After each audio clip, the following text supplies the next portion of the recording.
हकीम ने गर्दन को झटका दिया तो हड्डियां कच्ची थीं और वो टूट गईं। उसने तो एक्सरे भी नहीं निकलवाया था। जो अच्छे हकीम होते हैं वो एक्सरे करवाते हैं कि हड्डी कहाँ से टूटी है। बैठ सकती थी, हाजत कर सकती थी, लेकिन धक्के खाती, चल नहीं सकती थी। टांगे और बाजू जख्मी हो जाते थे। हम गरीबों के पास ना तो पैसे थे, ना इलाज करा सके। मैं घरों में कामकाज करती हूँ। कभी 50 रुपए मिल जाते हैं, कभी तो वो भी नहीं मिलते। इस सूरत हाल में कहाँ और कैसे इलाज करवाते? मानू 50 रुपया कोंदा कदे जुड़ी कदे कोंदा जुड़ी, सच्ची गाल करा न बा।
डॉक्टर ने बताया कि जैसे जैसे ये बड़ी हो जाएगी तो हाथों पैरों में जो है वो इसके हाथों पैरों में जो है ताकत आएगी।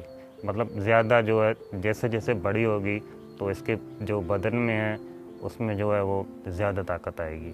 जैसे मैंने यहाँ पाकिस्तान में डॉक्टर देखे हैं ना, वो तो MPA के पावर रखते हैं। वहाँ वो तो डॉक्टर जो है ना हमारे लिए फरिश्ता। मैंने उनको बताया था जब हम मिले थे कि आप तो हमारे लिए एक फरिश्ता बनकर आए हैं। वो बहुत अच्छे डॉक्टर हैं, बेहतर है हमारे लिए।